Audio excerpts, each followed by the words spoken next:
नमस्कार दोस्तों। मैं doctor Anita Thakur, institute of holistic medicine Indore से। आज मैं जिस सब्जेक्ट पर बात करने आई हूँ वो सब्जेक्ट खास करके पेरेंट्स के लिए है।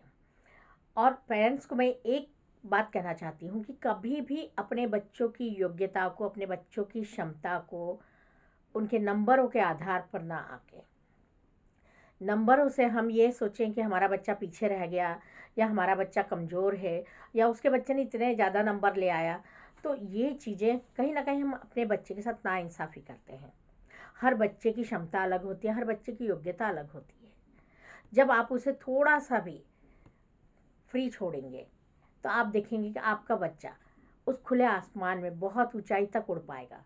लेकिन हम उनको कई बार ऐसा होता है कि बिल्कुल अपने सपनों की जंजीरों में बांध के या हम उनको अपने इस चीज़ में कि दुनिया क्या कहेगी, इन बातों में करके उनको इतना परेशान कर देते हैं बच्चों को। और दिन भर हम उन्हें नेगेटिव बोलते हैं कि जब उसका बच्चा इतना अच्छा पढ़ता है, वो कर सकता है, वो तो हिंदी मीडियम था उसके बावजूद उसने इंग्लिश में इतना अच्छा कर लिया, तो तुम क्यों नहीं कर सकते, तुम आलस करते हो, तुम्हारा ध्यान तो पढ़ाई में कम मोबाइल में ज़्यादा है। जबकि आजकल मोबाइल से बच्चे बहुत कुछ सीखते हैं। तो सबसे पहले हमें ये भी ध्यान देना चाहिए कि मोबाइल में अगर बच्चा देख रहा है तो क्या देख रहा है।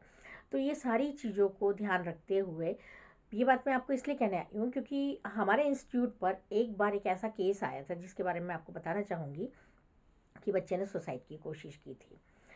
और किस्मत ये रही कि उसके पेरेंट्स को जल्दी पता चल गया तो वो बच गया। उसको बचने के बाद उसके मन में काफ़ी ग्लानि रही, बहुत ग्लानि उसको लगती थी। उसको अंदर ही अंदर अपने आप में एक वो लगता था कि मैं कुछ कर नहीं पा रहा हूँ, जो मेरे माता पिता चाहते थे मैं नहीं कर पा रहा हूँ और इस कारण मैं एक बहुत ख़राब बच्चा हूँ उनके लिए।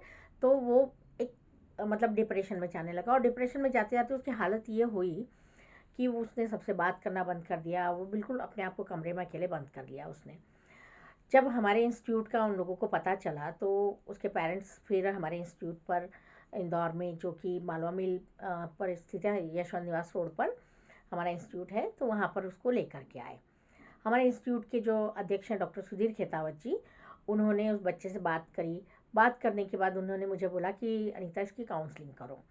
जब मैंने उस बच्चे की काउंसलिंग करी तो पहले तो उस बच्चे ने बात करने से पूरी तरह इनकार कर दिया और बस वो अपनी गलती ही मान रहा था कि नहीं मेरे कारण ये हुआ, मेरे कारण ये हुआ और मेरे माता पिता परेशान हैं। लेकिन क्योंकि उसकी मम्मी उस समय भी यही बोल रही थी कि अगर ये थोड़ी सी कोशिश करता तो शायद इसका हो जाता।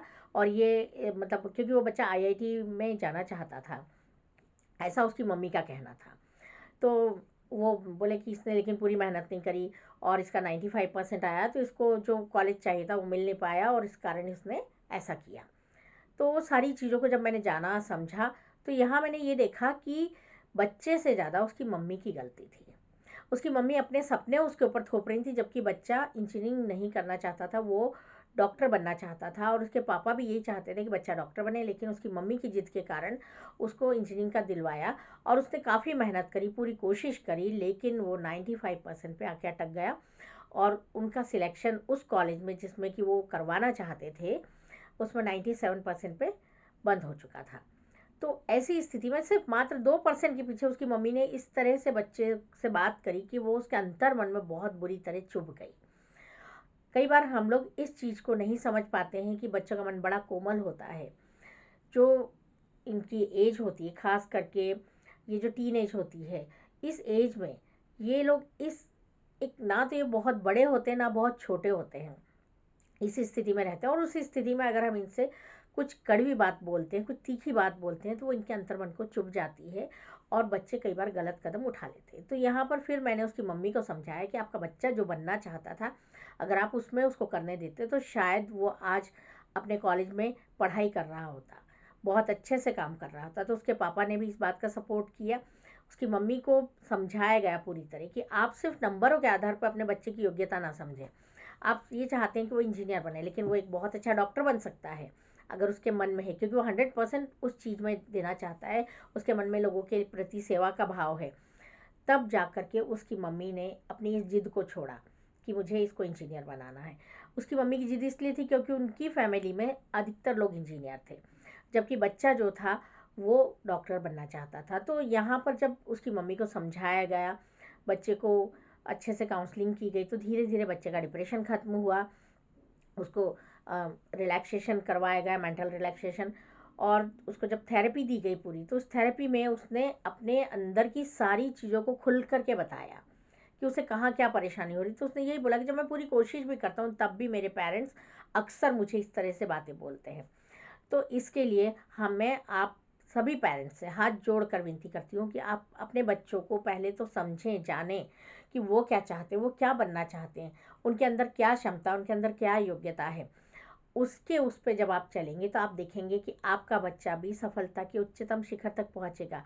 उसका अपना खुद का एक आसमान है, उसे छूने दीजिए, उसे उड़ने दीजिए, लेकिन उसके लिए आपको उन्हें थोड़ा खुला छोड़ना होगा। बंदिशें रखिए, बाकायदा बंदिशें रखना भी ज़रूरी है, क्योंकि ये उम्र ऐसी होती है कि ज़रा से हम बच्चे भटक सकते हैं, लेकिन इतनी बंदिशें भी ना हो कि बच्चा उस बंदिश में घुटन महसूस करे। तो किसी भी प्रकार की मेंटल, फिजिकल या इमोशनल प्रॉब्लम के लिए आप हमारे इंस्टीट्यूट पर संपर्क कर सकते हैं, जो कि इंदौर में यशवंत निवास रोड पर है, और मेरा फ़ोन नंबर है 9826418774। धन्यवाद।